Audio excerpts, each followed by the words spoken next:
Je suis Barbara Paldus, j'ai fait mon doctorat à Stanford il y a à peu près 30 ans et entre-temps j'étudie la biotechnologie et aussi maintenant le microbiome.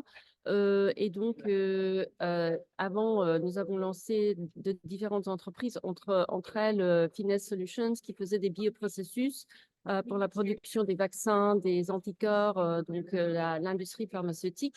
Et donc maintenant, nous faisons focus chez Codex Labs sur l'intégration entre le cerveau, le microbiome, l'intestin et aussi la peau pour les maladies de peau, c'est-à-dire l'eczéma, l'acné, la rosacée et le psoriasis.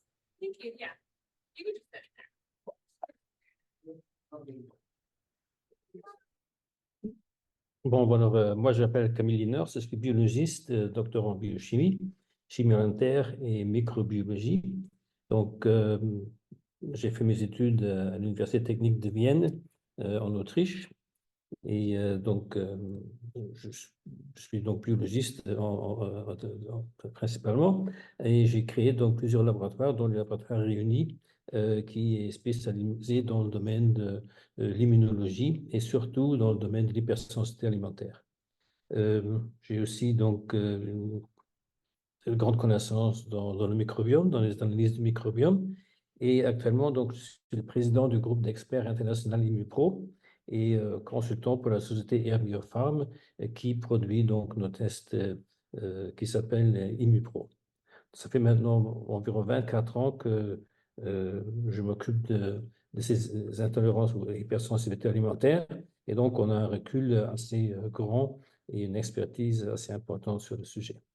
Et bon, dans les prochaines diapos, on va voir dans quel domaine ce sera important d'utiliser donc ces tests pour améliorer la santé de vos patients.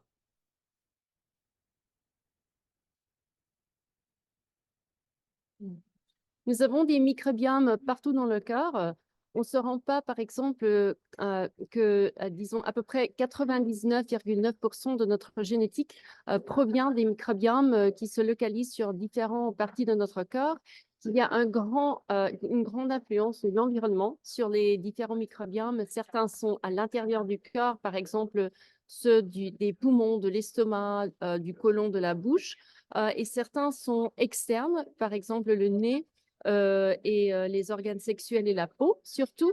Et bien sûr, notre alimentation dépend non seulement du microbiome intestinal, mais aussi influence de manière, disons, peut perturber aussi notre microbiome intestinal, de même que notre mode de vie, c'est-à-dire combien on dort, si on fait de l'exercice, si on passe beaucoup de temps au soleil, par exemple, pour le microbiome de la peau.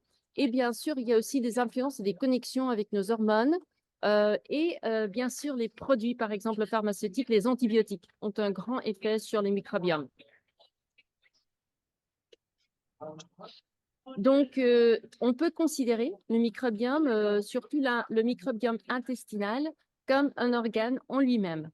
C'est-à-dire, il y a des milliers et des milliers de différents micro-organismes, de différentes taxonomies, c'est-à-dire il y a non seulement les bactéries et les fonges, les champignons, mais aussi les moisissures, les archées qu'on ne comprend pas encore. Donc, il y a une grande partie, à peu près 20% du microbiome qu'on est en train d'évaluer avec les tests génétiques pour voir effectivement leur fonction. On ne sait pas tout à fait toutes les relations. Donc, c'est encore un très grand problème scientifique à résoudre, disons, dans les prochaines 10 années. Mais comme tout autre organe, le microbiome change, il a une pathologie, il a une physiologie, il a un impact sur notre santé.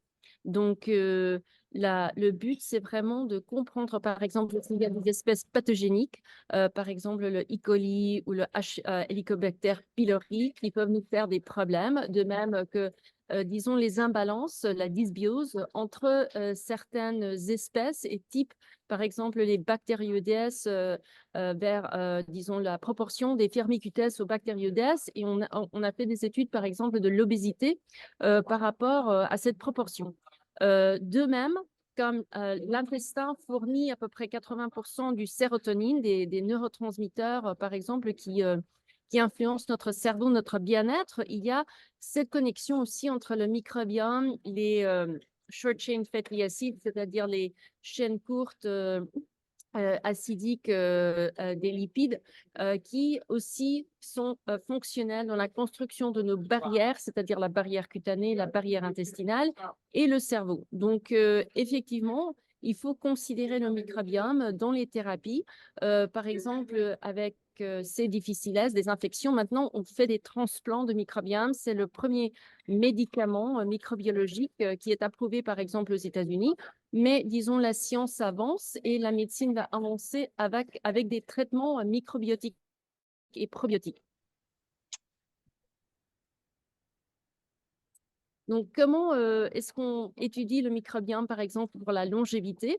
Il y a maintenant de plus en plus d'études, disons des centenaires, des gens ayant entre 100 et 120 ans, en France, au Japon, c'est-à-dire dans les zones bleues, où on voit qu'après un certain âge, donc disons normalement après l'âge de 65 ans, le microbiome, il a évolué, mais après ça, il reste à peu près constant pour le reste du cours de la vie.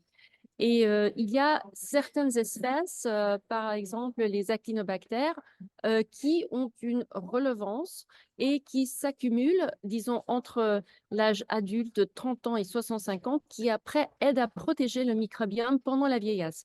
Et ces microbiotes sont aussi caractérisés par, disons, un changement. Vous voyez dans le graphique, il y a le changement des espèces sous-dominantes. Et il y a vraiment un réarrangement dans leur concurrence entre, par exemple, 22 ans et 105 ans.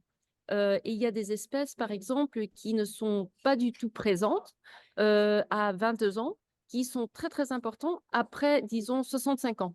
Donc, ces caractéristiques, on les étude. On étude aussi la relation entre le microbiome et certaines maladies. Et nous savons déjà qu'il y a des relations, par exemple, entre l'intestin, le microbiote des gens ayant l'acné et l'eczéma, et aussi le microbiote sur la peau. Ceci peut être soit des pathogènes, soit la dysbiose. Et comme ça, avec la caractérisation, disons, on incorporera des traitements probiotiques pour la santé dans l'avenir. De même, il y a une relation avec le foie, donc, et avec la détoxification ou la toxification du corps. Donc, je sais que vous savez déjà qu'à peu près 75% du sang qui parvient au foie provient des intestins. Et c'est la veine porte qui effectivement permet à ce sang de l'intestin d'être détoxifié. Et dans le foie, il y a les acides bilaires qui sont libérés et qui aident à digérer les lipides. Donc, effectivement, pour les protéines et pour les lipides, c'est le cycle digestif. Mais le problème, c'est que si la personne, par exemple, dans le cas d'un eczéma, a une perméabilité intestinale, il y a aussi des fragments bactériens et des endotoxines qui viennent par cette voie portale et qui atteignent le foie. Et ceci peut mener à des problèmes hépatiques, à des lésions, à des inflammations dans le foie. Et une fois que le foie est endommagé, il y a vraiment un cycle nocif dans la détoxification du reste du corps. Et par exemple, dans ce cas-là, cette inflammation chronique peut, disons, gérer d'autres cytokines inflammatoires dans le corps et tout l'inflammasome est maintenant dans une dysbiose et un dysfonctionnement. Donc, effectivement, de gérer ces barrières cutanées, de gérer le microbiome, de ne pas avoir des fragments qui peuvent causer d'autres inflammations. Et la peau, je vous dis, c'est, disons, le dernier endroit, c'est le dernier organe qui a des rougeurs, qui a des démangeaisons. Donc, c'est très important de gérer l'intérieur pour avoir un extérieur qui est sain. Et finalement, si on revient au vieillissement, parce qu'effectivement, le vieillissement, c'est une conséquence, on peut le considérer comme une maladie de l'inflammation chronique dans le corps au cours des dizaines d'années. On voit que il y a beaucoup plus de facteurs que le microbiome et c'est là que pour nos patients, il faut expliquer que oui, nous pouvons faire convenir des probiotiques, nous pouvons convenir des traitements pour les symptômes, par exemple, de la maladie de la peau, mais il y a beaucoup d'autres facteurs, donc non seulement leur génétique, que nous ne contrôlons pas pour le moment, disons tant qu'il n'y a pas de CRISPR pour faire le editing des génétiques, mais il y a beaucoup de facteurs environnementaux qui sont sous leur contrôle, c'est-à-dire l'alimentation, l'exercice, le sommeil, les médicaments, le stress, qui ont de même une très, très forte influence, non seulement sur le microbiome, mais aussi sur le vieillissement général du corps et l'inflammation chronique qui, après, a un effet sur le collagène, qui est l'élément structurel de la peau, et qui, disons, quand on perd le collagène, il y a la peau qui devient ridée, qui devient vieille, qui n'a plus sa texture, son élasticité. Donc, nous considérons maintenant deux catégories pour le vieillissement, donc disons dans le traitement anti-vieillissement pour le ralentissement du vieillissement. C'est-à-dire, il y a les facteurs que nous ne pouvons pas contrôler. Ce sont les facteurs programmés. Donc, par exemple, les systèmes génétiques et leur impact sur le système endocrinien, sur l'immunologie, disons, la propensité de la personne pour avoir des maladies. Et l'autre, c'est vraiment les endommagements qui sont causés par la vie, par, disons, l'usure du corps, par les radicaux libres, par exemple, l'UV du soleil, et les endommagements de l'ADN somatique. Donc, ici, la science, on ne sait pas ce que c'est l'œuf, ce que c'est la poule, s'il y a disons, c'est une corrélation, c'est une causalité, mais disons, c'est très important d'expliquer aux patients, et je sais que vous le faites déjà, disons, leur alimentation et leur mode de vie. Donc, pour un microbiome sain, comme j'ai expliqué, il y a la fondation génétique qu'on ne peut pas changer. Il y a le mode de naissance, c'est-à-dire il y a des différences entre les microbiomes des gens qui sont nés par le canal vaginal, par contre le césarien. L'âge aussi, il y a des différences entre les sexes et bien sûr la migration. Par exemple, si une personne est née dans un pays, puis travaille dans un autre pays 20 ans plus tard, où l'alimentation est complètement différente, l'environnement est complètement différent, son microbiome va s'adapter pendant plusieurs mois à ce nouveau régime. Donc, l'environnement, le mode socio-économique peuvent faire une évolution, de même que bien sûr les médicaments. Et la transmission, c'est-à-dire les animaux, la famille, les autres gens avec qui on vit. Donc, c'est tous ces changements qui ont un impact sur l'évolution et qui peuvent mener à ces maladies et au vieillissement. Donc, le but ici, c'est vraiment de faire et de garder un microbiome équilibré pour maintenir l'intégrité de la barrière intestinale. Parce que plus la barrière, disons, ces jonctions entre les cellules intestinales sont petites et qu'on a une barrière qui n'est pas perméable, moins on permet aux pathogènes de pénétrer dans le corps, de causer l'inflammation, disons, d'inciter les cytokines, parce que les réponses inflammatoires, non seulement ont des effets sur la peau, mais sur les autres organes. Donc, effectivement, dans l'alimentation, c'est très important de dériver suffisamment de métabolites qui soutiennent, disons, cette barrière intestinale, c'est-à-dire le butyrate. C'est une molécule très, très importante pour l'intégrité du système.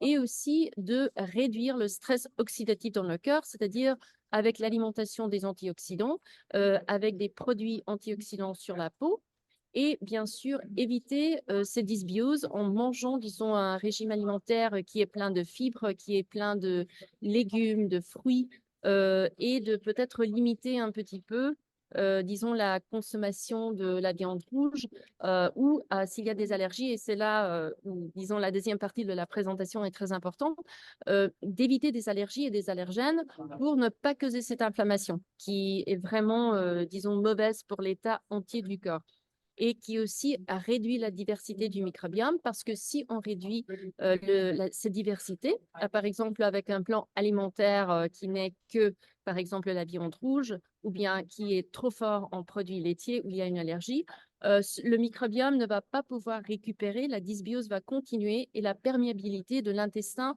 va augmenter. Donc, c'est très important de maintenir cet équilibre, de trouver primairement cet équilibre en tant que la génétique de la personne, en tant que les allergies de la personne, et puis le maintenir. Donc, les signes du vieillissement, disons, nous connaissons tous des gens qui ont plus de 65 ans.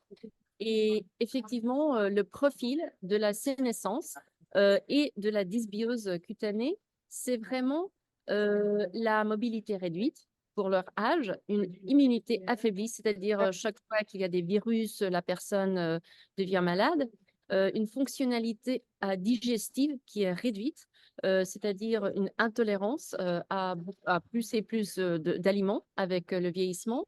Et ceci peut mener aussi à une modification de la morphologie de l'intestin, qui, disons, fait encore un loop négatif, feedback, avec cette fonctionnalité réduite, la dysbiose et la digestion, et effectivement qui mène et qui peut mener vraiment à plus de médicaments qui peuvent nuire plus au microbiome et donc mener à plus d'hospitalisation pour des infections récurrentes, plus d'antibiotiques. Donc, vous voyez effectivement le cycle de perturbation qui, une fois que ce cycle est lancé, peut vraiment mener à, disons, un vieillissement, à plein de maladies. Donc, les changements taxonomiques avec l'âge, comme nous disons, nous avons ce microbiome que nous a c'est la héritance de notre mère, c'est-à-dire une partie maintenant, on sait, du microbiome provient de la mère tant qu'on est dans son ventre pendant la grossesse, et beaucoup du microbiome qui vient sur notre peau, surtout, est donné par notre mère par le processus d'accouchement. Il y a les bactéries bénéfiques, c'est-à-dire les lactobacilles et les bactéroïdes, qui, par exemple, s'il y a un accouchement par césarienne, ne proviennent pas sur la peau, et il peut même y avoir des pathogènes comme les Escherichia coli ou le Clostridium ou bien le Staphylococcus qui peut se présenter de l'état dans l'hôpital avec les instruments de l'hôpital s'ils ne sont pas suffisamment nettoyés sur le bébé. Après ça, notre microbiome évolue le plus rapidement pendant notre petite enfance, c'est-à-dire si on a des allergies, si les enfants ont des allergies, ou bien si le programme alimentaire de l'enfant n'a pas suffisamment de diversité, de fibres, cette alimentation, disons, à base de légumes et de plantes, l'enfant ne va pas peut-être développer un microbiome avec une aussi grande diversité qu'un enfant qui a un régime alimentaire très diversifié, et il n'aura pas un microbiome aussi stable et semblable à un adulte à l'âge de 3 ans. Donc ça, c'est aussi très important pour gérer pour les enfants avec les eczémas, par exemple, ou les enfants avec des conditions inflammatoires. Et donc, si on ne gère pas le microbiome, effectivement, il ne s'évolue pas à l'âge adulte, il peut causer des problèmes, il peut causer de la dysbiose et surtout, il peut mener à cette inflammation. Donc, comme on sait que la richesse du microbiome diminue avec l'âge, c'est très important de gérer le microbiome en tant qu'adolescent, en tant que jeune adulte, pour avoir un microbiome le plus diversifié avant l'âge de 66 ans, pour effectivement avoir un vieillissement sain, c'est-à-dire de minimaliser les pathogènes et vraiment de gérer cette perméabilité de l'intestin. Et c'est, disons que je répète ce cycle avec l'alimentation et où l'allergie peut perturber cette alimentation, peut perturber le microbiome et peut effectivement mener à des problèmes comme des infections, des cancers colorectaux qui, disons, aux États-Unis augmentent dans les jeunes, donc dans les gens au-dessous de 45 ans, d'une manière vraiment féroce. Donc, maintenant, nous faisons des recherches aux États-Unis pour voir pourquoi il y a tant de cancers colorectaux aux États-Unis. Si c'est l'alimentation, si c'est la pollution avec les microplastiques, nous ne savons pas pour le moment, mais c'est un problème qui devient de plus en plus quelque chose qui affecte des gens qui sont sains, qui font du sport, qui paraissent être dans une très, très bonne santé. Et plus tard, bien sûr, dans la vie, il y a des impacts sur la santé, disons, du cerveau, c'est-à-dire le Parkinson, l'Alzheimer's, et bien sûr la démence.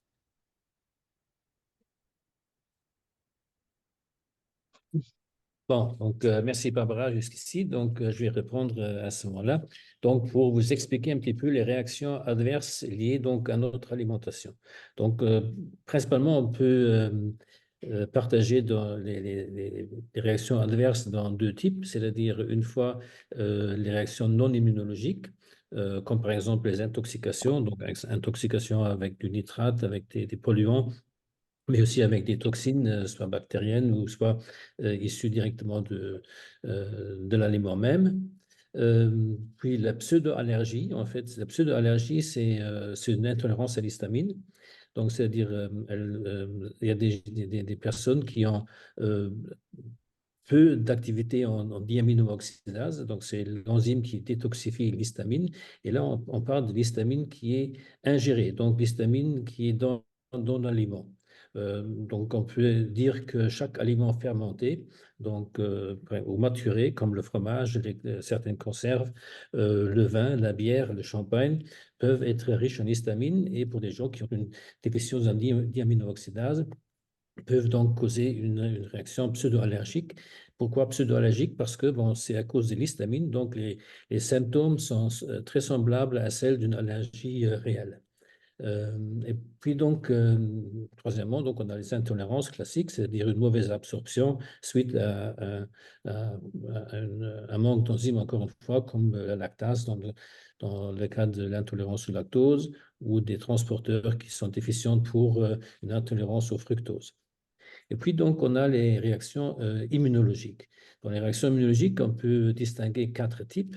Donc, la première, c'est l'allergie de type 1, donc liée aux IgE. Donc, ça, c'est l'allergie classique avec réponse immédiate qui est traitée par les allergologues. Puis, il y a l'allergie de type 2. C'est une réaction immunitaire contre des antigènes non solubles, comme par exemple des virus ou des bactéries. Et puis, on a l'allergie qu'on appelle l'allergie de type 3, qui est liée aux IgG, qui est une allergie qui est dirigée vers des molécules solubles, comme par exemple donc des protéines alimentaires. Et ici, on a une réponse retardée, donc contrairement à l'allergie de type 1 où la réponse est immédiate. Donc, vous mangez une pomme et dans 30 secondes ou 2 minutes, vous avez les gencives qui gonflent. Chez l'allergie de type 3, ça va vous prendre au moins 2 à 3 heures avant que les premiers symptômes arrivent, mais ça peut aussi durer un jour, 2 jours, jusqu'à 3 jours. Et puis donc finalement l'allergie de type 4, donc c'est une réaction à médiation cellulaire. Donc là on parle plutôt des allergies contre les métaux lourds par exemple. Bon. Le début de chaque hypersensibilité alimentaire se trouve donc dans l'intestin, donc dans la muqueuse intestinale. C'est là où est basée notre première frontière immunologique. Donc, principalement 80% de notre système immunologique est basé dans l'intestin. Et c'est là où, donc, où l'antigène va rencontrer les cellules majeures de l'histocompatibilité 1 et 2. Donc, c'est des cellules présentatrices d'antigènes. Et c'est là où va se décider quelle réaction immunitaire va être faite. Bon, cette réaction dépend de plusieurs facteurs. Premièrement, de la génétique du sujet, mais aussi du terrain. C'est-à-dire, et quand on parle de terrain, donc ça veut dire du microbiome présent. Donc, si on a un microbiome pro-inflammatoire, par exemple, on a plutôt donc une réaction TH2 ou TH17. Si on a un microbiome sain non inflammatoire, on a plutôt une réaction Treg, donc une réaction non inflammatoire. Donc, la réaction Treg, donc c'est les lymphocytes T régulateurs, sont de la normalité. Et donc, il y a la production de TGF-bêta qui veut dire, qui va induire donc la tolérance contre cet aliment-là. Donc, pas de réaction immunitaire. S'il y a un terrain pro-inflammatoire TH2 avec une prédisposition génétique donc pour l'interleukine 4 par exemple, ce sera donc plutôt les IgE qui vont être produites, donc une réaction donc d'allergie de type 1 classique avec des granulations de mastocytes, libération d'histamine, avec des symptômes comme une anaphylaxie et donc ça peut être très grave, ça peut aller jusqu'à la mort du patient. Si par contre la génétique du patient est plutôt vers l'IL-10, ça veut dire que c'est un interleukine non inflammatoire, on aura la production des IgG4. Donc, les IgG4 ne sont pas pro-inflammatoires, c'est important. L'IgG4 est quasiment l'anticorps des allergologues parce que, en fait, quand vous faites une désensibilisation, c'est justement cet anticorps-là que vous allez booster pour combattre les IgE parce qu'ils sont 10 à 10 000 fois plus concentrés que les IgE et donc ils vont concurrencer l'antigène et ils vont le fixer et l'IgE ne peut pas donc agir. Donc, dans ce cas-là, donc on a encore une fois une allergie de type 1, mais asymptomatique cette fois-ci, puisque ce complexe n'est pas pro-inflammatoire, il est tout simplement dégradé dans le foie par les macrophages. Et finalement, donc, si vous avez donc plutôt une réaction TH17, donc ça c'est la ligne lymphatique qui produit des IgG pro-inflammatoires, donc IgG 1, 2 et 3. Dans ce cas-là, donc, on est en présence d'une allergie de type 3 qui est donc toujours associée à une inflammation chronique. Donc, il y a l'activation du complément, il y a la production de TNF-alpha, des platelet activating factors, et donc à la fin de l'histoire, il y a la phagocytose du complexe circulant par les neutrophiles.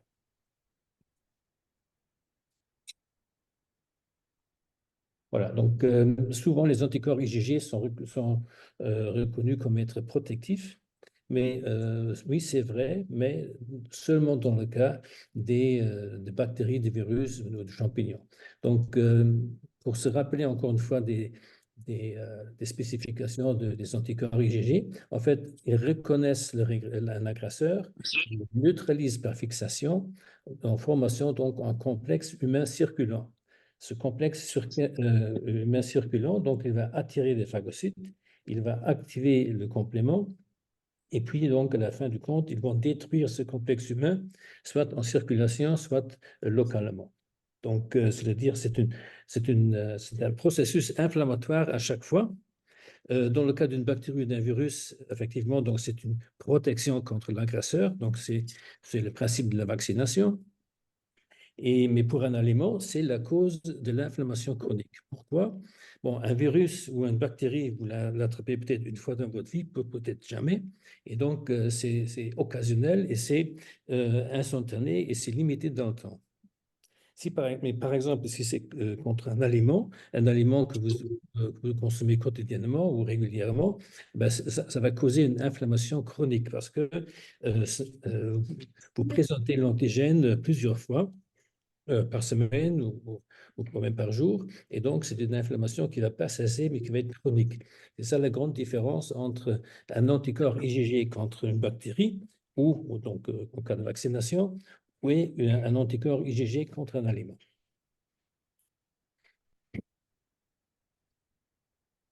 Donc, et les symptômes liés à l'hypersensibilité alimentaire retardée, donc, ils peuvent être multiples. Donc, ça peut commencer avec des ballonnements, le syndrome du côlon irritable, diarrhée, constipation. Donc, c'est clair que l'intestin est le premier organe touché parce que donc l'aliment passe toujours par l'intestin. Donc, s'il y a des problèmes à ce niveau-là, tous les symptômes intestinaux quasiment sont présents. On peut avoir des problèmes de poids. Pourquoi? Parce que le métabolisme, surtout le métabolisme du glucose, est perturbé et donc l'énergie consommée ne peut pas être transformée normalement et donc il y a une prise de poids qui va s'installer. Bien sûr, des maladies auto-immunes comme le psoriasis, mais aussi d'autres peuvent être la conséquence. Puis les douleurs articulaires, l'inflammation chronique comme otite, rhinite, sinusite à répétition, la fatigue chronique, les problèmes de fertilité, et bien sûr, notre sujet, les problèmes de peau, mais aussi la migraine, par exemple. Suivante. Mais la grande question est bien sûr pourquoi, si quelqu'un a des IgG alimentaires, tout le monde ne développe pas les mêmes symptômes ou tous les symptômes. Eh ben, tout dépend. Il y a beaucoup de facteurs qui interviennent. Donc, il y a la diversité génétique de la personne. il y a la prédisposition génétique, il y a des antécédents du patient qui jouent un rôle, des infections antérieures, des traumatismes antérieurs, une chirurgie par exemple, les habitudes alimentaires, le microbiome et l'interaction avec d'autres intolérances alimentaires. Donc, oui, suivante. Voilà. Et donc, comment ça se passe? Donc, vous avez une hyperperméabilité intestinale, Barbara l'a bien dit, qui est importante pour qu'il y ait un passage intercellulaire des antigènes alimentaires. Ces antigènes alimentaires vont donc euh, induire une réaction immunitaire au niveau des anticorps qui vont former des complexes immunitaires circulants. Et maintenant, on a deux options. Soit une destruction de ces compléments circulants en circulation, donc, c'est-à-dire les phagocytes vont le détruire dans la circulation sanguine.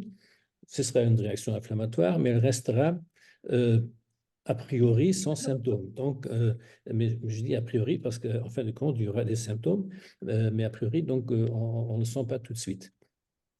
Mais on est plutôt en présence de symptômes systémiques. Symptômes systémiques, c'est quoi? Ben, c'est par exemple une carence en fer. Ça peut être une prise de poids, ça peut être une hypertension artérielle. Donc, toutes ces choses, ou ça peut être un diabète de type 2, donc des choses qu'on ne ressent pas localement. Et deuxièmement, donc, on a la possibilité que ces complexes humains adhèrent au tissu sensibilisé. Donc, des antécédents, des infections ou d'autres traumatismes qu'on a eus. Et donc, sur un tissu sensibilisé, ces compléments peuvent donc se fixer et être détruits localement. Et quand ils sont détruits localement, c'est toujours les tissus environnants qui est tout aussi touché, et ce qui va donc finalement donc, nous amener à des symptômes spécifiques. Donc, par exemple, le problème d'articulation, problème de peau, problème migraine et des choses comme ça. C'est bon? Et voilà, là, donc je vous montre des résultats d'une étude qui était hyper intéressante. En fait, il s'agit donc de patients avec un côlon irritable. Et qu'est-ce qu'on a fait? Donc, on a fait une endoscopie et préalablement, donc, on a injecté une substance fluorescente dans le sang. Après, donc, on a appliqué des extraits alimentaires au sujet, un par un. On a regardé ce qui va se passer dans l'intestin. Et donc on a utilisé, si je me rappelle bien, c'était du gluten, du soja, du lait de vache et encore un autre. Il y avait 5 ou 6 aliments qui ont été testés. Et voilà. Et donc, si on passe à la diapo suivante, vous allez voir une petite vidéo. Là, c'est l'intestin normal. Et donc, voilà, là, vous voyez l'apparition de ces taches blanches. En fait, c'est la substance fluorescente qui est relâchée dans le lumen intestinal. C'est-à-dire, il y a ouverture des jonctions serrées. Et donc, il y a une perméabilité intestinale qui s'installe et il y a un afflux de cette substance dans le sang. Ce qui est intéressant, c'est que dans tous les sujets, ce n'était pas toujours le même aliment qui a causé cette réaction. Donc, chez l'un, c'était la levure, chez l'autre, c'était le gluten, chez l'autre, c'était le lait de vache et le gluten, dans l'autre, c'était le soja. Donc, c'était individuel au patient que ceci s'est fait. Et donc, ça nous montre que l'aliment lui-même donc, peut directement influencer la perméabilité intestinale. Et autrement dit, donc, il ne suffit pas justement de traiter le microbiome ou l'intestin avec du butyrate ou avec d'autres, ou avec du glutamate, du glutamine, par exemple, pardon, ou d'autres, parce que ça ne va pas servir. Donc, ça aide, mais ça ne va pas éliminer le problème. Il faut identifier et éviter l'aliment qui cause donc, cette hyperperméabilité intestinale chez des sujets donc, individuellement. Et donc, on a vu avec une étude qu'on a publiée il y a 2 ans, où on a comparé donc, avec des patients qui étaient donc atteints d'un côlon irritable. Donc, on a comparé le concept IMUPRO, un régime FODMAP qui est conseillé dans ces pathologies-là, avec un régime alimentaire de contrôle. Et donc, si on regarde un petit peu les... Bon, ceci, c'est le condensé de l'étude. Donc, si on regarde les douleurs abdominales, ben, là, le concept IMUPRO, il était à 86% d'amélioration. Le FODMAP, par contre, seulement à 38%. Et ceci est en ligne avec toutes les autres publications du régime FODMAP pour les problèmes abdominaux dans le côlon irritable. Et si on regarde les symptômes de comorbidité, donc là, il y avait des problèmes comme migraine, comme problème de peau et d'autres. On a, avec le concept IMUPRO, donc une amélioration de 95%, mais aucune amélioration du régime FODMAP. Et donc, si on compare en fait tous les symptômes, on arrive à un score de 91 pour le concept d'IMUPRO et pour le FODMAP, seulement 46%. Mais bien sûr, le contrôle alimentaire de contrôle, il était inchangé. Donc là, vous voyez déjà la grande force et l'importance d'identifier les aliments pro-inflammatoires ou allergéniques dans l'alimentation et de l'éviter. Les tests qu'on a à disposition sont 6 tests au choix. Donc, on a l'IMUPRO-Screen qui regarde les réactions contre 22 aliments. On a l'IMUPRO-Screen Plus qui fait 44 aliments, puis le 90, un IMUPRO végétarien ou 90 aliments aussi, et puis un base avec 180 et l'IMUPRO complet avec 70, pardon. Bon, pourquoi on a ces différents panels? Bon, premièrement, c'est une question de prix, bien sûr. Donc, c'est pour avoir une accessibilité donc pour tous les porte-monnaies, il est important d'avoir donc des petits panels avec un IMUPRO-Screen jusqu'à l'IMUPRO-Base. On couvre les aliments principaux. Donc, ça peut déjà aider pour traiter. Par contre, sur les IMUPRO-Base Plus et Base Complet, là, on vous donne vraiment un aspect complet de votre alimentation. Donc, on peut dire que 99% des aliments que vous êtes censé manger est testé. Et ça ne donne pas seulement l'information, voilà, on est hypersensible contre tel et tel aliment, mais aussi la bonne nouvelle, quel aliment peut-on consommer sereinement et sans problème. Et donc, c'est important parce qu'à la fin, donc, si je vous dis qu'il faut remplacer le lait de vache, bah, vous le remplacez par quoi? Si vous le remplacez par le lait d'amande et vous êtes aussi réactif au lait d'amande, ça ne va pas aider beaucoup. Donc, avec un IMUPRO complet, vous avez tous les aliments donc, testés pour, Merci, bonne soirée, au revoir. Pour donc, échanger les autres aliments. Voilà, c'est comme ça que ça se présente dans le rapport. Donc, les aliments sont classés par classe, par famille alimentaire. On a le nom, on a la réaction en microgrammes, donc c'est dosé, donc c'est pas quelque chose,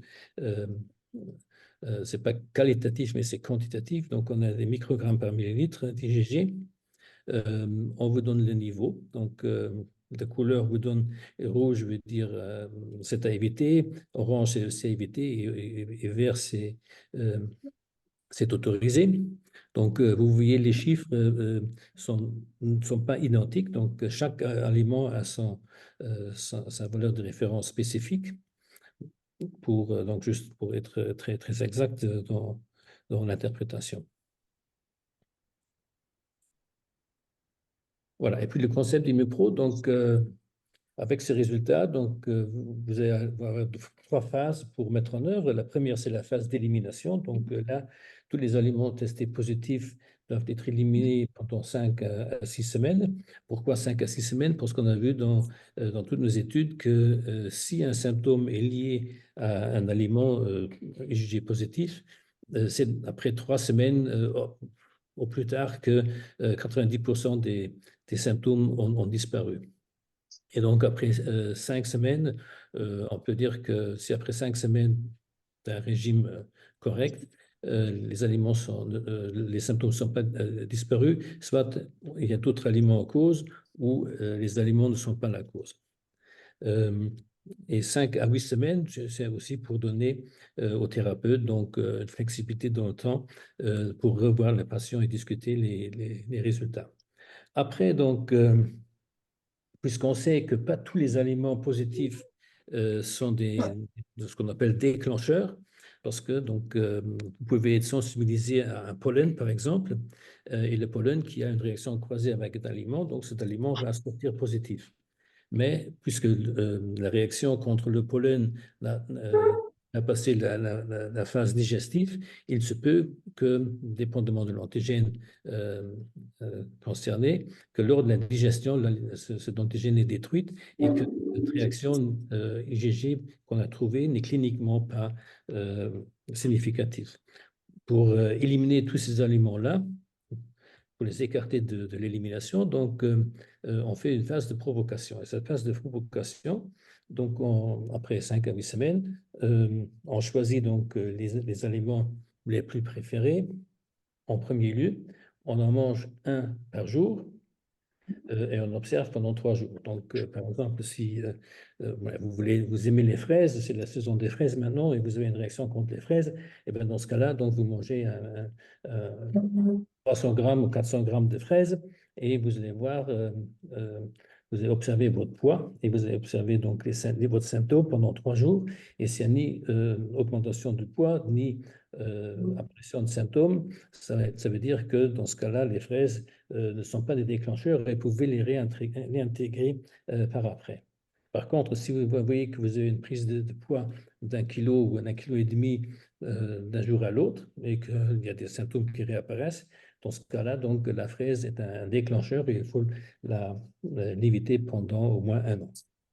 Et c'est ça ce qu'on fait donc dans cette phase 3 de stabilisation. Donc, tous les aliments déclencheurs vont être évités pendant 1 an et les aliments donc, non déclencheurs vont être autorisés en rotation. En rotation, ça veut dire une fois tous les 4 jours ou tous les 5 jours. Dans ce cas-là, vous êtes sûr que les aliments ne vont pas causer des problèmes dans le futur. Pour vous faciliter la tâche de faire la cuisine chez vous, donc on a créé une application qui s'appelle Menu Fourmi. Et cette Menu Fourmi donc, vous permet de planifier vos repas selon vos résultats et vos préférences, justement sur une rotation de 4 jours. Donc, c'est-à-dire, on va vous proposer que des recettes qui ne contiennent que des aliments qui sont autorisés et pas ceux qui sont non autorisés. Et donc, c'est relativement simple à faire. Donc, vous vous connectez sur l'application, vous scannez le QR code qui est dans votre résultat MUPRO. Et donc, après, donc, on va vous proposer sur 4 jours donc, une liste de recettes à choisir donc, pour changer votre alimentation donc, de façon saine. Voilà, et donc pour revenir à la peau, maintenant, donc la peau est un organe fortement vascularisé avec un système immunitaire puissant. Et donc, comme je l'ai dit avant, donc, il y a les complexes humains qui circulent et ceux-là, ils peuvent adhérer donc, dans la peau. Ça dépend encore une fois, par exemple, de votre prédisposition génétique. Si vous avez eu des blessures, ou d'autres, ou des allergies alimentaires, par exemple. Il y a des allergies alimentaires à IgE, par exemple, qui peuvent sensibiliser la peau. Et après, donc, il y aura des IgG qui vont se former et qui vont donc faire que ce complexe humain s'adhère chaque fois à la même place. Et dans ce cas-là, donc, l'IgE, donc, ou l'antigène IgE est disparu depuis longtemps, mais il y a maintenant d'autres aliments et qui peuvent s'adhérer à cette place. On le voit très bien sur l'asthme. Donc, l'asthme, on dit que l'asthme est une maladie d'allergie de type 1. Beaucoup de gens développent de l'asthme ou ont développé de l'asthme à cause du pollen, par exemple. Mais la saison du pollen, elle est très limitée. C'est peut-être pour 1 mois ou 2 mois, c'est tout. Par contre, il souffre toute l'année. Et donc, et on a vu donc sur une étude qu'on a fait sur l'asthme, qu'après 3 semaines d'éviction des aliments IgG positifs, ben, les gens qui souffraient des dizaines d'années d'asthme, ben, il n'y a plus de symptômes de tout. Donc, je connais une dame qui avait le même problème. Donc, elle souffrait de l'asthme. Mais en fin de compte, quand on a fait le test d'Impro, on a vu que c'est le petit déjeuner. C'était la banane, c'était le lait, c'était l'avoine qui le causait. Et donc, tout en éliminant ces aliments de son alimentation, ben, après 2 semaines, il n'y avait plus de l'asthme. Et depuis, je la connais, ça fait quand même plus de 20 ans maintenant, il y a plus d'impression d'asthme. Donc, et là, pour la peau, c'est la même chose. Donc, vous pouvez avoir une sensibilisation initiale qui n'a rien à faire avec l'aliment après, et c'est après quand vous avez cette hyperperméabilité intestinale, que ces complexes humains s'attachent à la peau et vont donc faire des eczèmes, des urticaires, de la psoriasis, de l'acné, tout dépendamment du sujet affecté.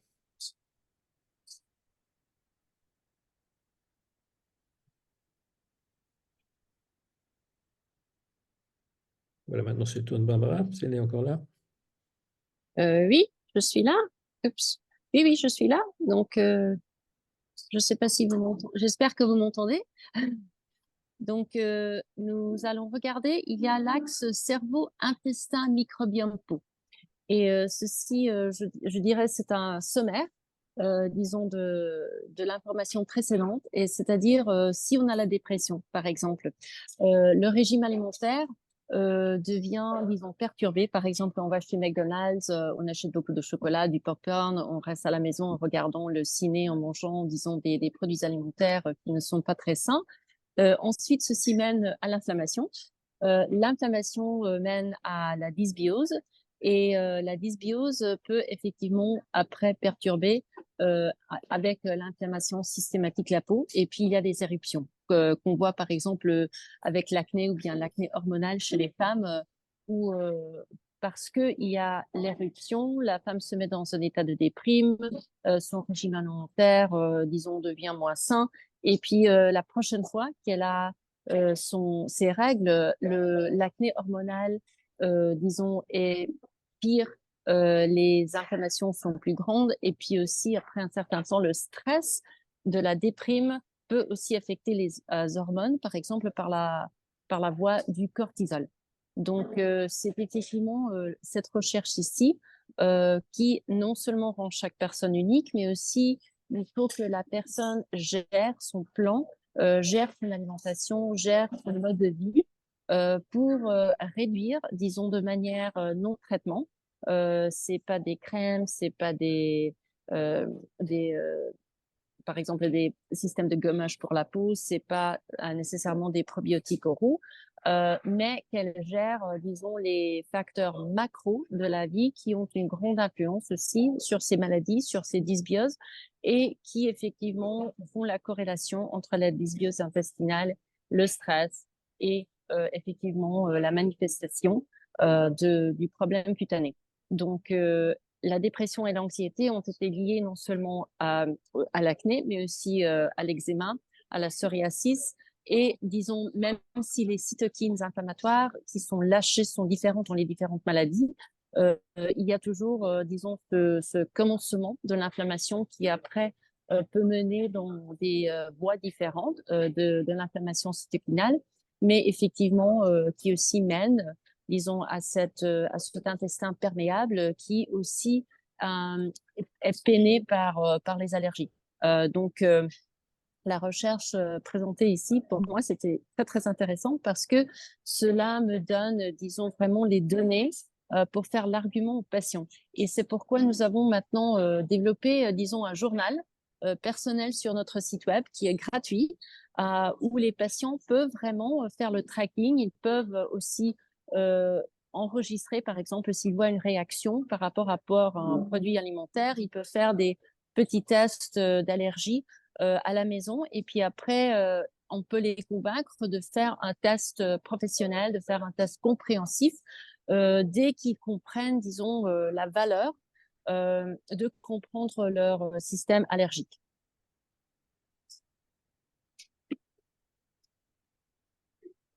Donc ici, on voit le microbiome de la peau.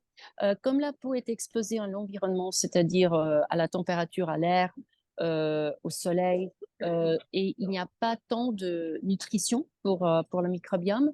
Le microbiome de la peau est appauvri, c'est-à-dire il y a beaucoup moins d'espèces, il y a une disons, moindre concentration de microbiome et d'organismes.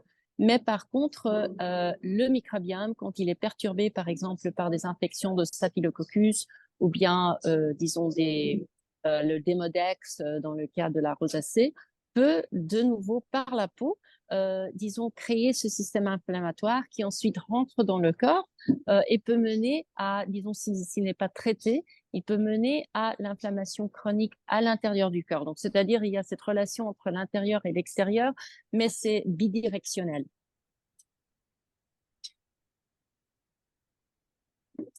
Donc, il y a maintenant beaucoup d'études qui commencent vraiment à nous montrer que ce axe intestin-peau et la dysbiose intestinale sont vraiment associés de manière, disons, cohérente à certaines maladies et que, par exemple, dans le cas de rosacée, il y a beaucoup, ça s'appelle SIBO, c'est-à-dire c'est la croissance, disons, la surproduction et la surcroissance de bactéries dans le petit intestin. Il y a maintenant une corrélation bien établie entre les SIBO et la rosacée, de même qu'il y a une dysbiose entre les lactobacilles, disons le manque de lactobacilles dans l'intestin et l'acné. Donc effectivement, maintenant nous commençons à étudier et nous allons publier quelques publications sur l'eczéma et sur l'acné à la fin de l'année. Nous faisons des études en regardant par exemple la distribution et la diversité de l'intestin avant le traitement probiotique et après le traitement probiotique. On voit sur la surface de la peau, par exemple, avec un traitement probiotique à base de lactobacilles, Bacillus coagulans, qui aide à éliminer les pathogènes, et le Bifidobacterium lactis pour la digestion du lait, disons une diminution sur la peau des inflammations par à peu près 60% en 2 semaines, en 2 mois, ce qui est beaucoup, beaucoup plus important qu'un traitement de crème, qu'un traitement, par exemple, de benzoyl peroxyde seulement à la surface. Donc, on voit vraiment que ce dysfonctionnement et la dysbiose ont un grand effet sur la peau à l'extérieur et bien sûr sur les inflammations en général. Pour la psoriase, par exemple, on est en train d'étudier parce qu'on ne comprend pas vraiment la dysbiose et avec l'eczéma, on étudie aussi, mais là, c'est plutôt les bifidobacterium qui manquent, pas les lactobacilles, bien que les lactobacilles sont des bactéries très, très inflammatoires. Donc, on contribuera aussi les lactobacilles, disons, à refaire la balance de l'intestin.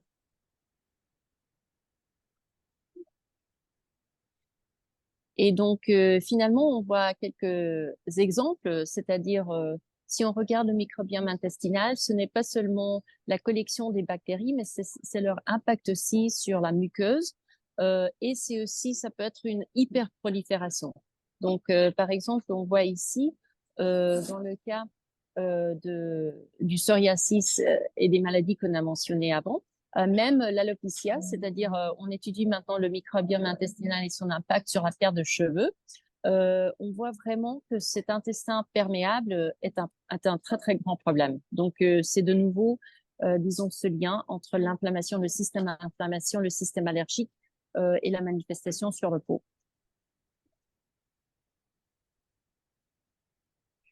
Donc, en conclusion, ceci est notre, disons, dernière frontière. Bien sûr, il y a aussi l'intégration du foie qu'on avait mentionné avant et du système hormonal. Mais effectivement, vraiment comprenant, disons, comment les neuromédiateurs de l'intestin vont au cerveau, comment le nerf vagus entre le foie et l'intestin et le cerveau mène à l'inflammation et comment la dysbiose, effectivement, peuvent conduire aux problèmes de la peau, de même que les neurotransmetteurs, par exemple le sérotonine qui est fabriqué par l'intestin, mais il y a une grande quantité de récepteurs non seulement dans le cerveau mais dans la peau, comment on peut faire, par exemple, apaiser une peau avec des démangeaisons, avec une irritation. Est-ce qu'il y a, disons, des réseaux de neuromodélateurs et de neurotransmetteurs qu'on peut utiliser aussi à soulager pour après, disons, diminuer la déprime et le stress pour rebalancer les hormones et avec un bon régime alimentaire et peut-être des probiotiques, vraiment remettre ce système entier en rebalance.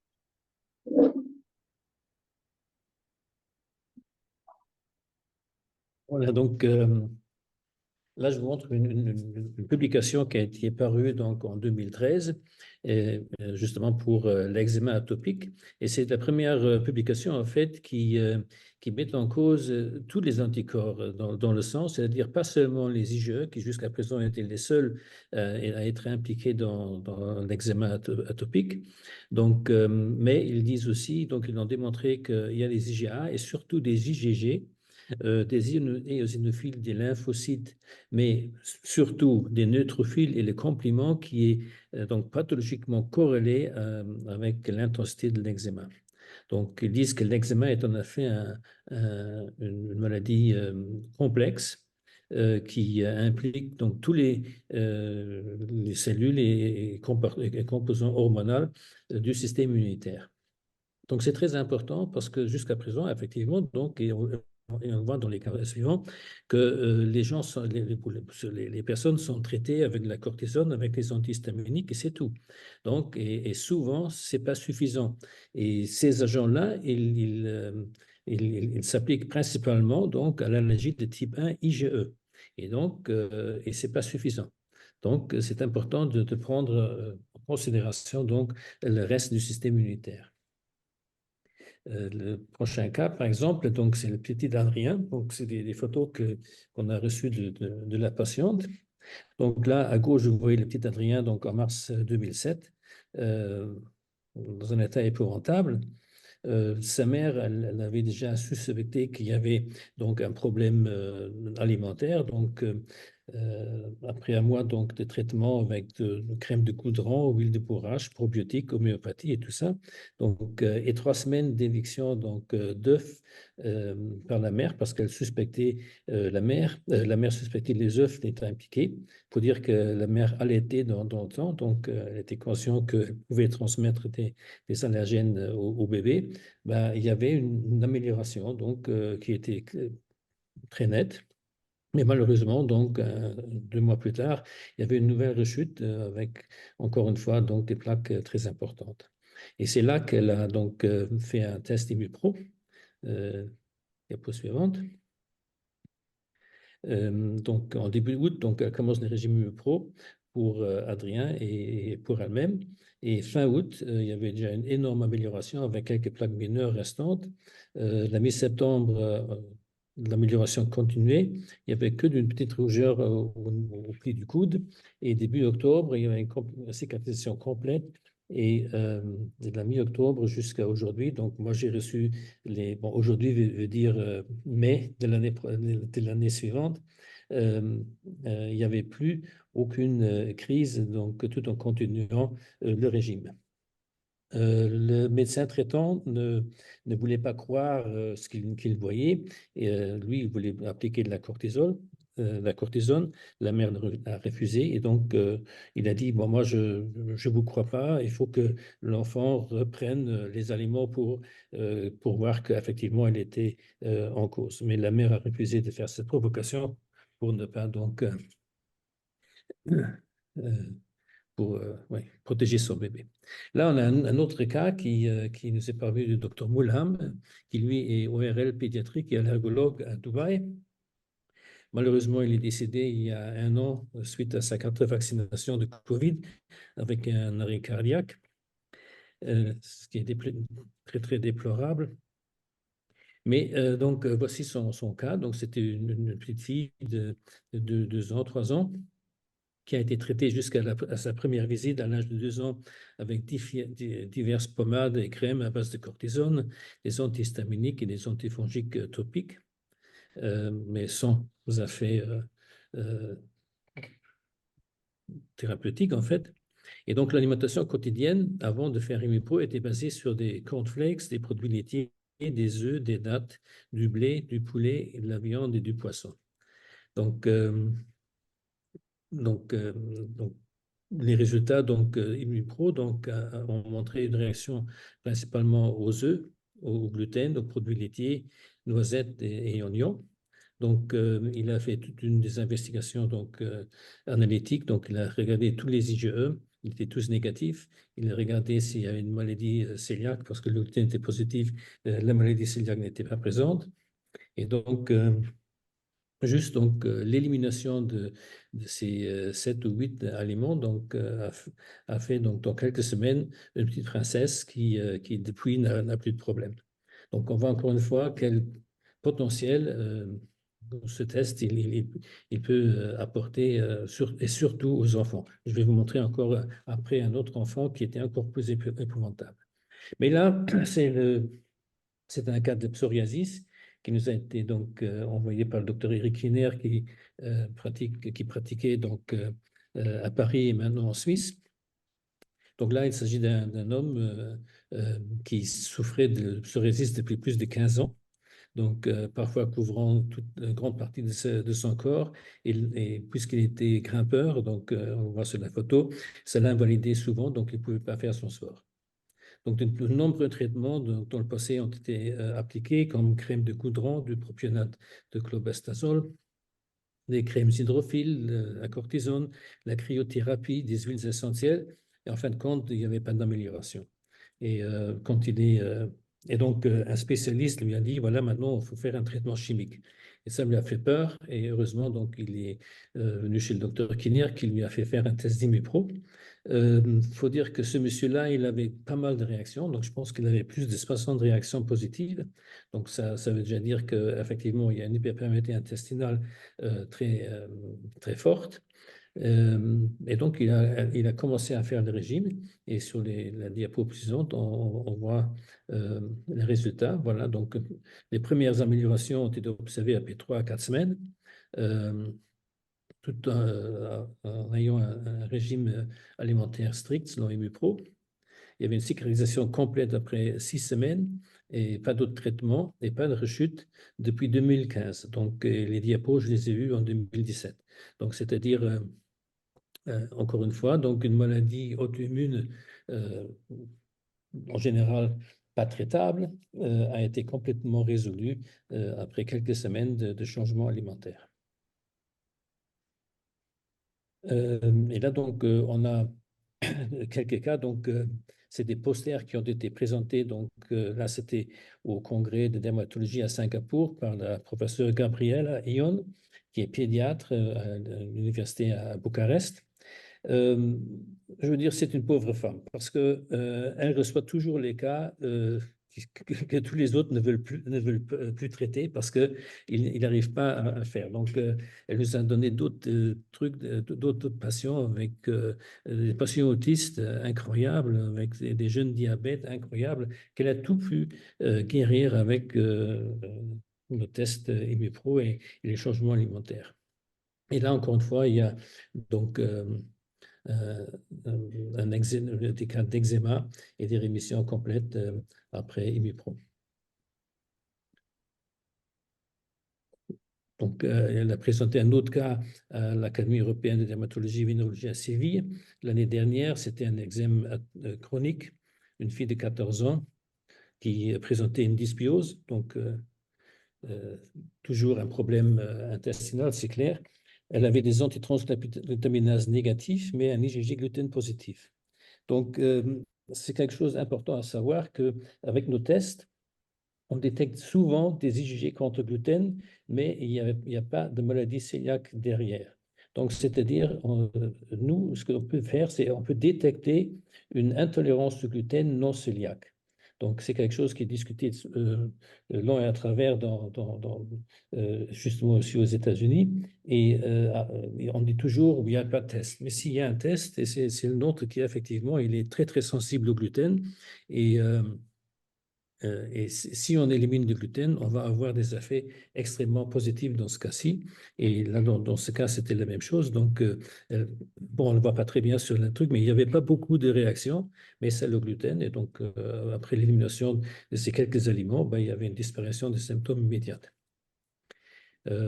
L'autre cas, c'était pareil. Donc, voilà. Voilà, et ça, c'est un cas qui, là, je peux vous raconter pendant 1 heure parce que la famille nous a envoyé donc quasiment un bouquin sur la maladie de ce petit garçon-là. Donc, c'est un cas qui nous provient de la Nouvelle-Zélande. Après 2 ans de souffrance, donc avec cet eczéma urticaire donc très, très, très important, il y avait des saignements constants parce qu'il se grattait. Donc, à cause de ça, donc, la famille lui a bandé les bras et les mains pour qu'il ne se gratte pas et qu'il ne saigne pas trop. Bien sûr, à chaque fois, il y a des surinfections, même des staphylocoques avec d'autres, parce que bon, c'était une catastrophe. Il pleurait toute la nuit, donc il n'y avait pas de sommeil pour toute la famille. Il faut savoir qu'il a encore 2 frères qui ont aussi de l'eczéma, mais pas si grave que lui. Mais lui, c'était vraiment, c'était pas une vie, ni pour lui, ni pour sa famille. Et donc, par coïncidence, ils ont trouvé nos tests, ils l'ont fait. Et cela dit, après au présent, on voit, voilà, ça c'est le petit garçon maintenant. Donc, 1 semaine après le changement du régime alimentaire, il n'y avait plus de démangeaisons pendant la journée, un peu dans la nuit, mais cela s'améliorait de jour au jour. Et au bout d'1 mois, tous les symptômes avaient disparu et il a pu donc porter un choc pour la première fois dans sa vie pour son 5e anniversaire. Donc, et là, à gauche, vous voyez ce qui était positif, c'était pas grand-chose. C'était les haricots verts, les pois chiches, les pois, les lentilles, les soja, le gluten, le blé, l'avoine, le basilic, l'ail, le gingembre, le kiwi et le blanc d'œuf. Bon, puisque ces 2 frères avaient aussi des problèmes d'eczéma, donc et ils ont aussi fait le test et le résultat est très, très semblable au sien, là. Donc, il y avait peut-être 2, 3 aliments supplémentaires ou de 2 au moins. Donc, mais c'était plus ou moins le même régime. Donc, la mère a appliqué donc, le régime pour toute la famille. Et miraculeusement, bien sûr, tous les 3 gamins donc, sont guéris au bout de quelques semaines. Donc, voilà. Et pour l'acné, voilà, l'acné, c'est aussi quelque chose de très intéressant. Donc, souvent, le principal coupable, c'est le gluten. Donc, on sait que les anticorps anti-gluten donc, ont des réactions croisées avec des épitopes humains, c'est-à-dire les transglutaminases 3, qui se trouvent dans la peau. Et donc, si vous avez une réaction contre le gluten, cet anticorps-là va reconnaître la transglutaminase dans la peau et il va l'attaquer. Donc, c'est une réaction dite auto-immune. Et donc, il y a une réaction inflammatoire qui s'installe avec un excès de sébum et après des co-infections bactériennes. Et une amélioration du gluten amène une amélioration de l'acné dans 1 semaine. Donc, quand j'étais en Turquie, donc il y avait un collaborateur en Turquie et il y avait une jeune médecin qui avait de l'acné, un petit peu comme sur la photo. Donc, bon, elle était jeune, donc elle était débutante, et elle voulait faire la fête le samedi. Donc, elle a fait le test, elle a vu le gluten. Mais elle aimait faire la fête le samedi et manger du lapité pizza et d'autres choses avec ses amis. Donc, ce qu'elle a fait, elle a éliminé le gluten pendant toute la semaine. Donc jusqu'à samedi. À samedi, sa peau était bien lisse. Elle est sortie, elle a fait la fête, elle a mangé du pizza. Le lundi, son acné est revenu. Puis il a donc éliminé encore une fois pendant toute la semaine le gluten pour avoir une peau lisse le samedi pour faire la fête. J'avais une technicienne au labo qui venait toujours avec une couche de crème pour cacher donc ses cicatrices et ses problèmes de peau causés par l'acné. Et je lui dis, mais regarde, pourquoi tu ne fais pas le test? Elle a dit, oui, mais il est tellement cher. Je dis, ok, je vais te l'offrir, mais il faut que tu élimines les éléments positifs. Elle a dit, oui, d'accord. 2 semaines après, elle est venue dans mon bureau, elle a dit, regardez ma peau, elle était toute lisse. Donc, vous voyez, c'est tellement simple en fait. C'est tellement simple, il faut juste identifier les aliments coupables et les éviter. Donc, mais juste pour vous dire, c'est pas toujours le gluten, hein. Donc, ça peut aussi être un autre aliment, mais c'est souvent le gluten. Et donc, on a fait, donc dans le passé, on a fait 2 études justement pour regarder quel est l'impact de l'alimentation sur différents trucs. Et donc, la première a été faite en Allemagne et la deuxième a été faite dans mon labo au Luxembourg. Donc, N veut dire le nombre de participants et le pourcentage de disparition complète. Et on a vu donc que dans le psoriasis, on a 61% et 69% de disparition complète. Dans l'acné, entre 63 et 57. Démangeaisons, 78 et 85. L'eczéma, donc 61%, et la peau sèche, 71 et peau sèche, 61%. Donc, on voit que, bien sûr, ce n'est pas 100%. Ce serait trop beau pour avoir une réussite à 100%, mais puisque c'est quand même des maladies complexes où, effectivement, donc là, on a regardé que les aliments, mais si on y ajoute un assainissement de l'intestin, si on applique des crèmes apaisantes et tout ça, donc on peut avoir encore des succès beaucoup plus importants. Mais je pense que rien que l'alimentation, donc on peut avoir une amélioration énorme pour ces patients-là.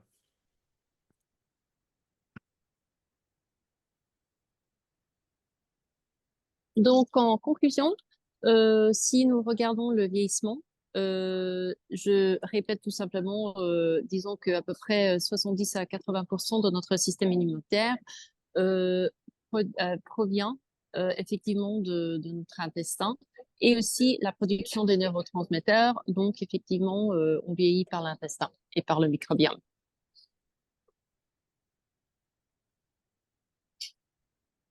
Ah, voilà, encore une fois, moi, donc l'alimentation donc, a un effet important sur la santé et sur, surtout de la peau.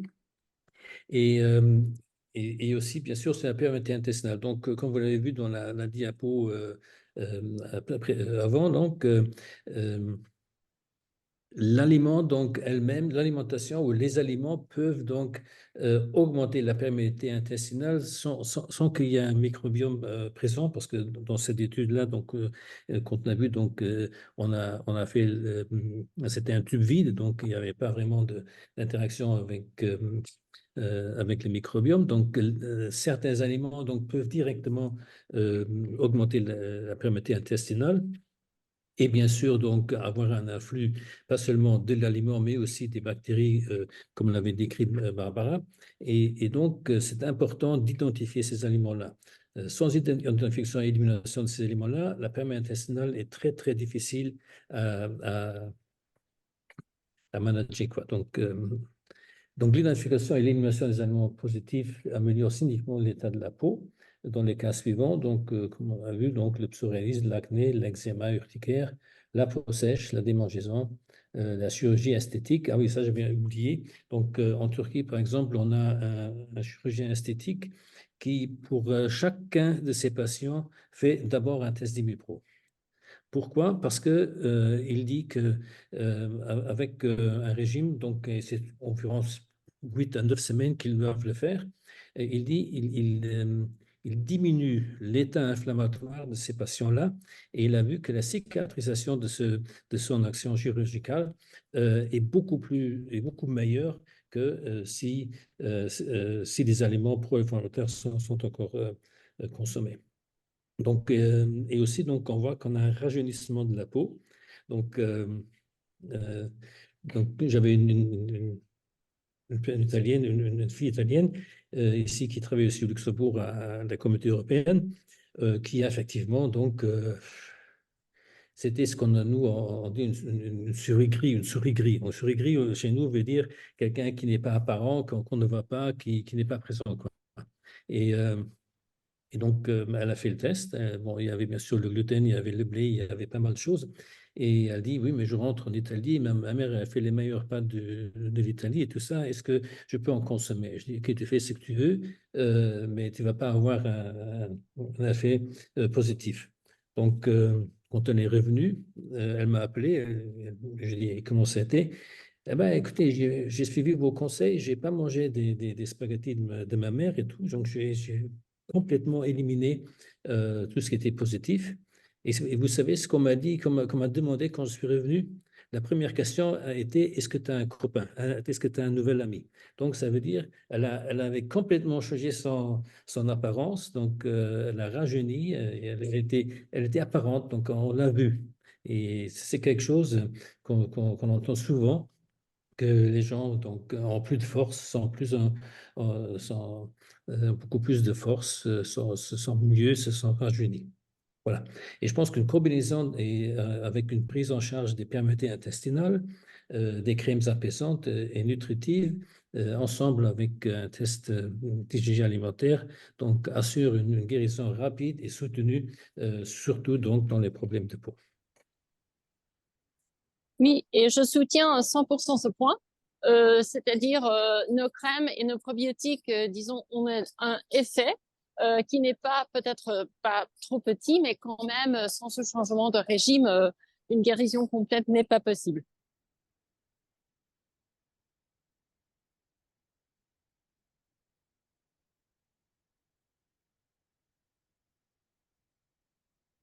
Voilà. Donc, nous avons 3 collections.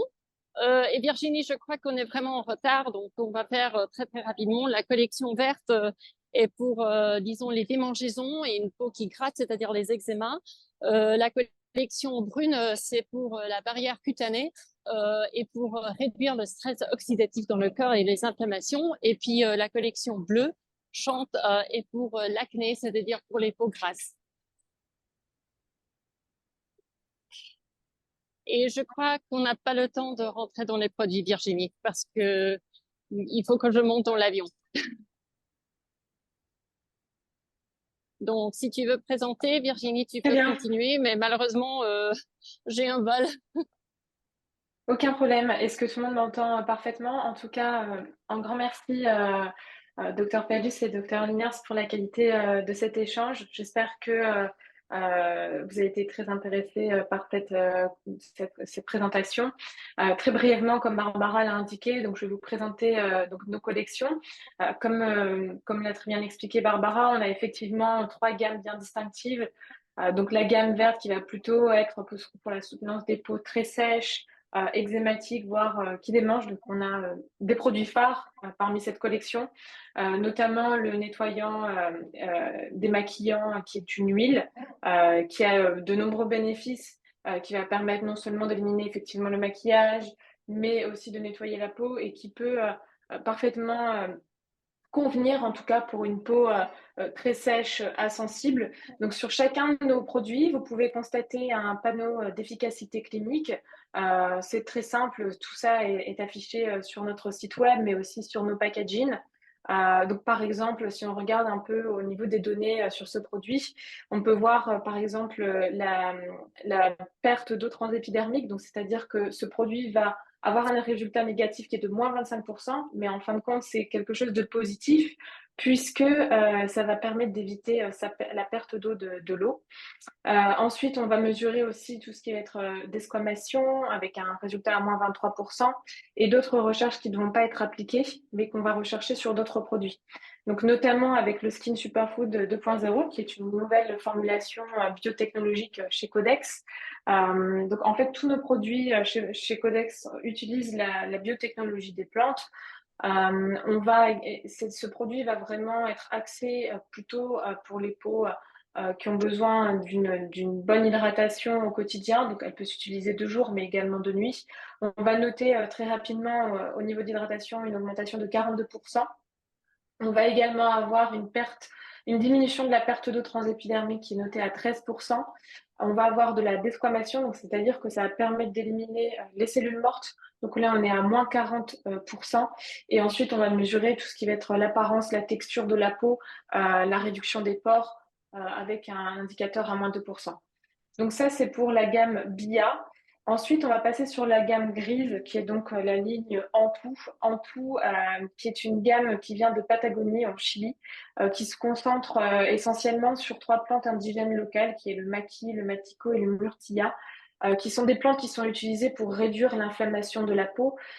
Et donc, du coup, c'est parfait pour une personne qui va avoir du psoriasis, mais également pour les personnes qui recherchent un produit anti-âge. On verra que cette collection, elle permet aussi de lutter efficacement contre tous les facteurs externes. Donc, quand je dis facteurs externes, c'est le soleil, la pollution, le stress oxydatif, mais aussi quand on va avoir justement un déséquilibre au niveau de l'alimentation ou un manque de sommeil, par exemple du stress, tout ça va provoquer une rougeur, une inflammation directe sur la peau. Ce produit, donc le sérum, est un de nos produits favoris, en tout cas chez nos utilisateurs Codex. On peut noter très rapidement une augmentation de 18% au niveau de l'hydratation, une perte d'eau transépidermique qui était notée à 44%, une desquamation qui est à moins 14%, et surtout avoir une fermeté qui va être augmentée à 6% et la densité de la peau qui va être notée à moins 28%. Au niveau des actifs, donc on retrouve bien sûr le Anto-complexe, qui sont les 3 plantes indigènes locales, mais également du chérimoulier, de l'ester de chardon-marie, de l'hibiscus et de l'antaline. Donc c'est une formulation qui est biotech chez Codex, et tous nos produits sont à 99% naturels. Enfin, on va avoir le Antou M3 qui est un complément alimentaire. Donc, c'est des poudres en fait qui viennent soutenir le métabolisme de la peau et la structure de la peau. On va retrouver bien sûr le Antou complexe, donc les 3 plantes indiquées précédemment, mais également du L-Estadine qui va être un acide aminé qui va apaiser la peau pour favoriser justement la réparation, les tissus endommagés. Et il est utilisé par l'organisme pour fabriquer et protéger la filagrine, qui est un élément clé de la barrière cutanée et ainsi fabriquer le facteur d'hydratation naturel. Donc ce produit, vous pouvez tout simplement l'utiliser au quotidien dans un verre d'eau à diluer. Voilà, c'est ce qui va venir compléter, réduire l'inflammation aussi bien en interne qu'en externe sur la peau. Et enfin, la 3e gamme, qui est la gamme bleue, qui chante, qui signifie paix en hindou. Donc, c'est l'étude des plantes indiennes sur l'Ayurveda. Et donc, cette gamme-là va permettre vraiment de traiter en profondeur les peaux à tendance grasse, acnéique. On va proposer également... Pardon, excusez-moi, est-ce que quelqu'un a posé une question? Alors, ce produit-là, il va être plutôt pour le probiotique. Donc, c'est un traitement interne qui va permettre de rééquilibrer au niveau de l'intestin le facteur de l'acné. Donc, ça utilise les plantes ayurvédiques. Donc, c'est un complexe exclusif de probiotiques. Donc, un mélange de trois souches probiotiques clés qui complètent le microbiote intestinal et dont la littérature scientifique a démontré aussi qu'elle favorisait la peau plus nette. On retrouve du gugul, qui est un actif en Ayurveda qui va favoriser le métabolisme, mais également des extraits de feuilles de thé vert, qui est une plante qui a des propriétés antioxydantes, mais également inflammatoires. Alors, je vois qu'on a une question sur le chat, donc je me permets de regarder très rapidement. Alors, je pense que ça serait une question qui se destine plutôt pour vous, docteur Camille Liners. Alors, je vais juste terminer très rapidement la présentation et peut-être qu'on pourra basculer sur ce point. Donc, en 2e complément, on va avoir effectivement le complément peau pour les peaux stressées. Donc, on a effectivement noté que les variations hormonales, le stress vont avoir un impact direct sur la peau. Donc, ce produit-là est à base d'actifs de curcuma, qui est un anti-inflammatoire, du basilic sacré, du tulsi, qui sont des plantes adaptogènes et anti-inflammatoires et qui vont aider justement l'organisme à lutter contre les effets du stress. On a du MSM, mais également du myo-inositol et de l'acide folique, qui est un complément alimentaire qui soutient les hormones et le métabolisme anti-inflammatoire. Et enfin, on va avoir 2 autres produits. Donc très rapidement, l'exfoliant visage qui va être avec 2% d'actifs d'acide salicylique. C'est un produit qui va venir traiter donc localement l'acné tout en réduisant l'apparence des pores, mais également qui peut s'utiliser au quotidien. C'est des grains qui sont extrêmement doux. On a également une version qui va être un peu plus épaisse en termes de grains et qui du coup sera plus pour l'acné du corps, donc aussi bien le dos qu'au niveau de la poitrine.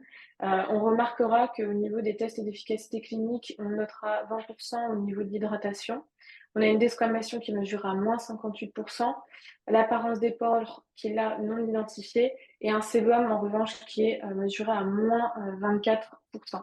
Donc encore une fois, ce sont des produits qui sont nécessaires pour les peaux acnéiques. Et enfin, le tout dernier produit chez Codex, c'est le Stop Bouton, qui va utiliser en fait du soufre colloïdal à 5% d'actifs.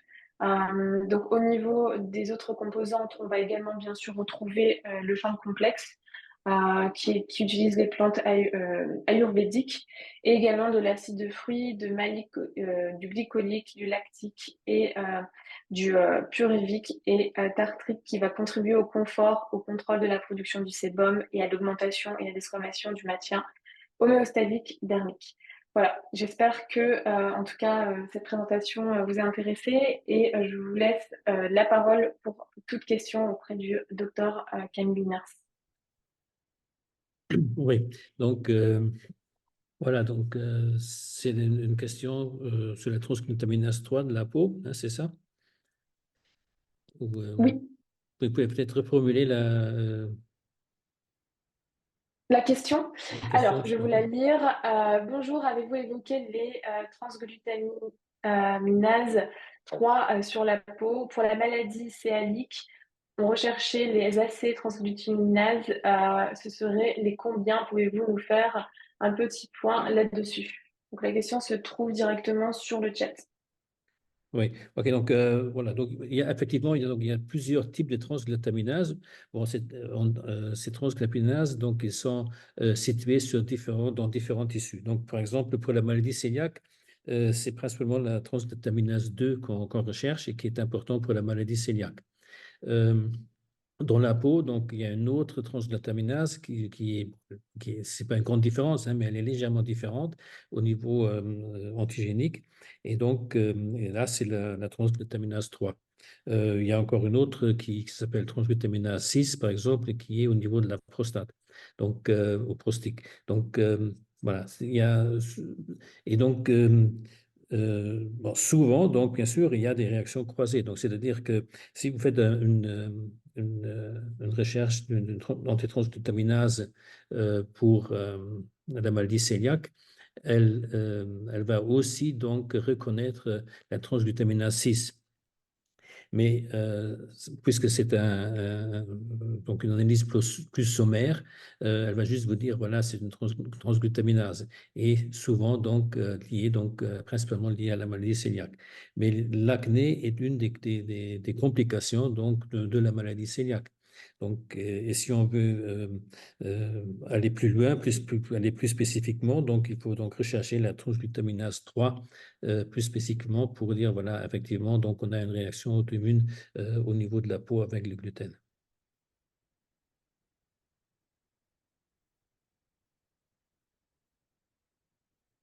C'est encore d'autres questions?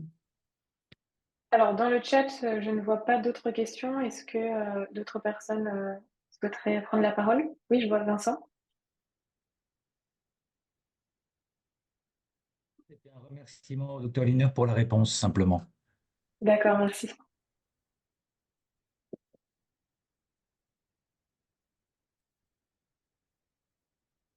Est-ce que Très c'est... bien. Alors, Non, j'ai pas... pardon, allez-y.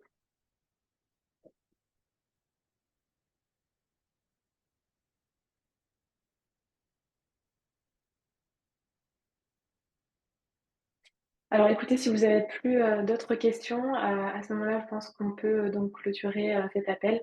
En tout cas, je vous remercie, docteur Miners, pour toutes vos explications. Je vois qu'il y a également ah, voilà, il y a une autre question dans le chat qui vient d'apparaître. Donc, concernant la maladie de Verneuil, avez-vous des pistes? Bah, écoutez, honnêtement, je ne connais pas de cas, donc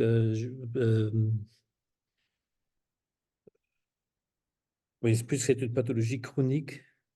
Euh, C'est toujours, je pense que s'il n'y a pas d'autres moyens et s'il n'y a pas d'autres thérapies, c'est toujours intéressant de faire un test et regarder si l'alimentation peut jouer un effet.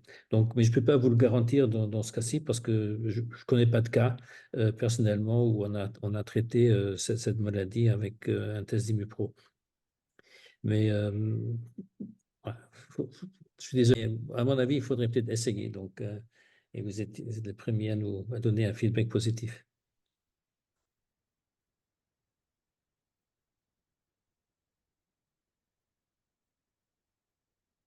Alors, je ne sais pas si vous avez accès au chat, Oui, je le vois Dr. maintenant, oui, Linus. oui. Très Oui, bien. oui, bien sûr, vous pouvez faire. Donc, de toute façon, donc, bon, j'avais oublié de le dire, mais vous pouvez aussi donc visualiser d'autres webinaires qu'on a fait sur d'autres maladies sur le site pôle-nutrition-santé.com. Donc, et c'est là aussi où vous pouvez donc commander nos tests.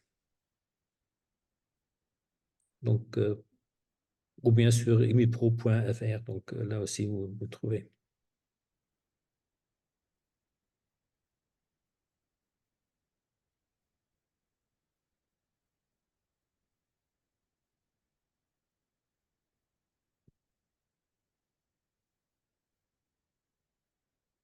Voilà, n'hésitez pas à poser des questions si vous en avez encore une.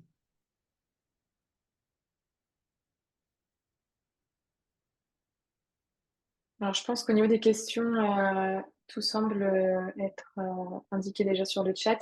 Ce qu'on peut éventuellement faire, c'est répondre par email. Donc, on peut vous laisser nos coordonnées.